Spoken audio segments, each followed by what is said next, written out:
और बर्फ गिरने के बाद उसे पैदल ही पूरा सफर तय करना होगा। यहाँ रास्ते में उसे एक ट्रेन भी मिलती है जिसके कि एक डिब्बे के अंदर लोग अभी तक जिंदा थे, क्योंकि ये डिब्बा उस वक्त चारों ओर से लॉक्ड था। वहीं ट्रेन के बाहर मौजूद सभी लोग मारे गए। तो अब उस डब्बे में बचे हुए लोग जुआन को देखकर मदद के लिए चिल्लाने लगते हैं, क्योंकि वे खुद बाहर नहीं आ सकते और अंदर तो वे भूखे प्यासे मर जाएंगे। जुआन जिसे कि समझ नहीं आता कि वो उनकी मदद कैसे करे, वो अब अपने पास मौजूद इकलौती पानी की बोतल उन्हें देकर कहता है कि वो उनके लिए पास से मदद लाने की कोशिश करेगा और तब तक वे यहीं छिपे रहें। वो अब और चलते हुए फाइनली अपनी बिल्डिंग में पहुंच ही जाता है। इस बिल्डिंग के भी बाहर बहुत से लोग मरे पड़े थे।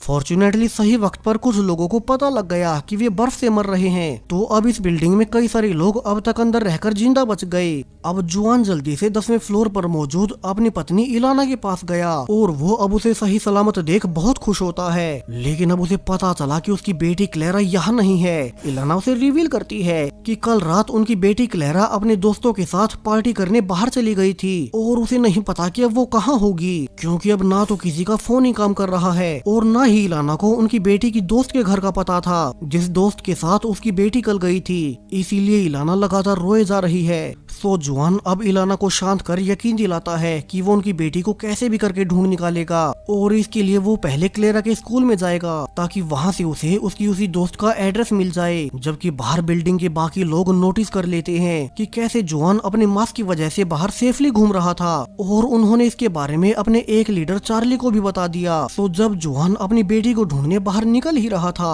कि बिल्डिंग के बाकी लोग उसे घेर लेते हैं। चार्ली, जिसे कि बिल्डिंग वालों ने ऐसे हालातों में अपना लीडर बना लिया, वो जुआन को डराकर उसका गैस मास्क उन्हें सौंपने को कहता है ताकि वे अपनी इस बिल्डिंग को सेफ कर बाहर से खाना और पानी इकट्ठा कर सकें। जुआन को पता था कि ऐसे तो वो अपनी बेटी को कभी नहीं ढूंढ पाएगा, तो वो उन सबको दूर करने के लिए अपनी गन निकाल लेता है और वो इलेना को अपने साथ लेकर अपनी गन के सहारे बिल्डिंग के लोगों की भीड़ से निकलकर नीचे जाने लगता है। लेकिन चार्ली के पास भी एक गन थी और वो अपने लोगों के साथ उसका पीछा करने लगा। जुआन अब पहले फ्लोर पर आकर खुद को इलाना के साथ एक कमरे में लॉक कर लेता है। उन्हें अब जल्द से जल्द एक प्लास्टिक शीट ढूंढनी होगी, क्योंकि मास्क तो उनके पास सिर्फ एक ही है और वे दोनों बाहर कैसे निकलेंगे। वहीं अब तक चार्ली भी और लोगों के साथ दरवाजे तक आ चुका था। सो जुआन अब इलाना को बचाने के लिए उसे अपना मास्क देकर बाहर निकाल देता है ताकि इलाना स्कूल में जाकर क्लेरा की दोस्त का एड्रेस निकाल सके।